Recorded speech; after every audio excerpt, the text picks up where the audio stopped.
केंद्रीय गृह मंत्री और बीजेपी नेता अमित शाह ने 5 नवंबर यानी कि रविवार को बिहार के मुजफ्फरपुर में एक रैली को संबोधित किया। उन्होंने यहां लोगों को संबोधित करते हुए कहा कि मैं बिहार की जनता को छठ महापर्व की शुभकामनाएं देता हूं। मैं छठी मैया से प्रार्थना करता हूं कि आने वाले वक्त में बिहार जंगल राज और पलटू राम से मुक्त हो। कहा कि बिहार की जनता से हम कहते हैं कि वो 2024 में बिहार की 40 सीटों पर बीजेपी को जिताए। बिहार के मुख्यमंत्री नीतीश कुमार पर हमला बोलते हुए अमित शाह ने कहा कि नीतीश को इंडिया गठबंधन का संयोजक नहीं बनाया गया। वो अब निकलना चाहते हैं लेकिन उन्हें अब रास्ता नहीं मिल रहा। उन्होंने कहा कि आपने लालू यादव के जंगल राज से बचने के लिए बीजेपी को वोट दिया, लेकिन पलटू राम ने पलटी मारकर जनादेश तोड़ दी। पलटू राम ने प्रधानमंत्री बनने के लिए जनादेश का द्रोह किया। आने वाले समय में जंगल राज से मुक्त हो, पलटू राम से ये देश प्रदेश मुक्त हो।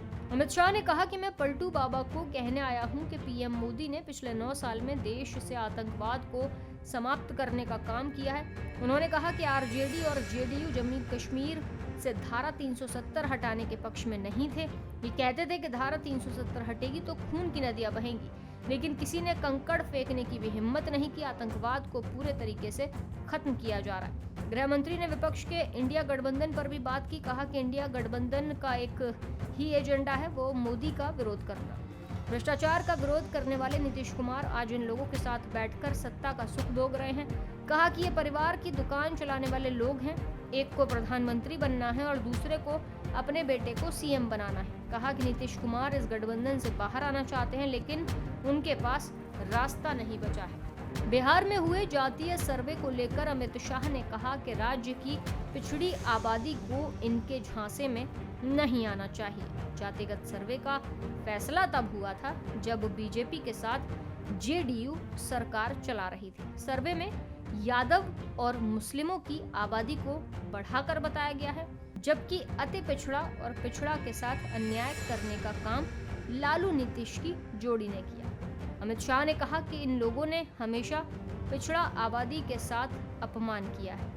बता दें कि अमित शाह ने ये भी कहा कि केंद्र सरकार में 27 मंत्री ओबीसी समाज से हैं। 35% से ज्यादा ओबीसी कमीशन को संवैधानिक मान्यता दी गई है।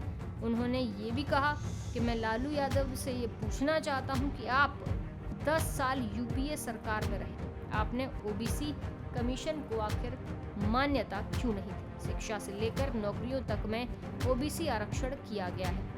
फिलहाल बिहार की जनता को अमित शाह ने संबोधित करते हुए विपक्ष पर जमकर निशाना साधा है, जो कि राजनीति में चर्चा है।